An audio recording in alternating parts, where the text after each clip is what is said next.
मेरा सवाल विजय शंकर तिवारी जी, हजारी साहब ने जिस तरीके से शुरू किया तो मुझे लगा ये बहुत अच्छे ट्रैक पर जा रहे हैं। मैं तो इनकी तारीफ करने वाला था और वाकई तारीफ करने वाला था कि हजारी साहब आप आज बिल्कुल लाइन पर बोल रहे हैं, वही बोल रहे हैं जो आपको बोलना चाहिए था। लेकिन आखिरी में आते आते जय श्री राम के नारे पर कहीं कोई घटना हुई तो उसकी आड़ ले लिया।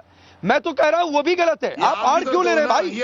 आलोचना करना है तो खुलकर करिए विजय शंकर तिवारी जी। आप करते हो इसलिए किया। मैंने कुछ नहीं किया।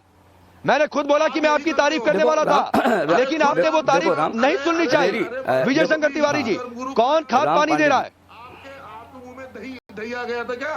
कुरान के खिलाफ बोला?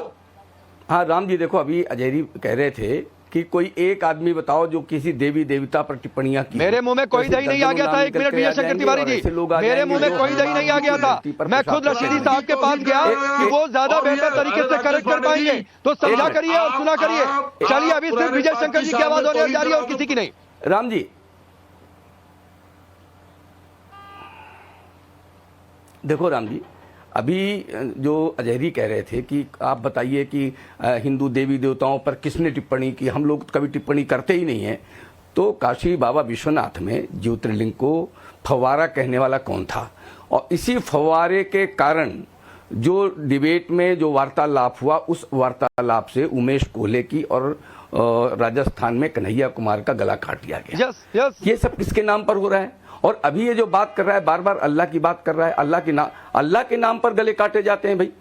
हम कहते हैं कि जब इस प्रकार की बात हो रही है और ऐसे गले काटे जाते हैं तो जो यहाँ रशीदी साहब बैठे हैं, चाहे वो दूसरे वक्ता बैठे हैं, उन्होंने इनके लिए क्यों नहीं कहते कि ऐसे लोगों को पकड़ करके फांसी दी जाए? ये हमारे इस्लाम को बदनाम कर रहे हैं, यानी अल्लाह के नाम पर गर्दनें काटी जाती हैं।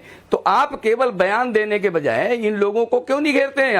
आप बताइए, अफगानिस्तान में बुद्ध की विशाल प्रतिमा तोड़ी गई, उसको ध्वस्त कर दी गई, वो किस बिया पर ध्वस्त कर दी गई? एक मिनट, मैं बिल्कुल नहीं बोला, मैं बिल्कुल नहीं बोला आपके बीच में, और मैं कोई अपशब्द नहीं बोल रहा हूँ। आप लोग वहां भी मस्जिद की शान में तौहीन कर रहे हो। देखो राम जी, सुन लीजिए, फिर मैं आप ही के पास आता हूं। हजारी साहब सुन लीजिए, आप ही के पास आऊंगा इनके बाद। रुकिए, अभी सिर्फ विजय शंकर जी की आवाज प्लीज हजारी साहब, इसके बाद मैं आपके पास आऊंगा। जो बोलना होगा बोलिएगा, लेकिन इंतजार कीजिए। देखो राम जी हम फिर दोहरा रहे हैं, मैं फिर दोहरा रहा हूं कि जब बाबा विश्वनाथ के उस ज्योतिर्लिंग को फव्वारा कहा, तब ये लोग क्या बोल रहे थे?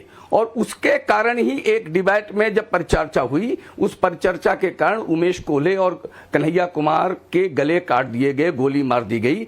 तब ये कहाँ थे? और अभी वो किस प्रकार के बयान दे रहा है, वो हाशमी किस प्रकार के बयान दे रहा है, यानी अपने आस्था के नाम को लेकर के वो गला काट रहा है। वो कौन से संस्थान हैं, वो कौन से शिक्षा के केंद्र हैं जहां पर इस प्रकार की शिक्षा दी जाती है? मैं कहता हूं भारत में तो हजारों हजार ऐसे उदाहरण पड़े हुए हैं जहां पर इस्लाम के द्वारा सारे के हिंदू समाज को प्रताड़ित किया गया है। मोपलाओं का आपको ध्यान है ना, 25,000 हिंदू काट दिए गए थे। कश्मीर ध्यान है अपना, वो हिंदू ही क्यों निकाले गए वहां से? बाकी सारे क्यों नहीं निकाले गए? एक मिनट, देखो काशी का सहारा लेकर के देखो अभी इनके पास कोई भी बात करने का। हजारी साहब सुनिए, हजारी साहब कहते रहिए आप। ठीक, एक मिनट विजय जी मैं आ रहा हूं सर।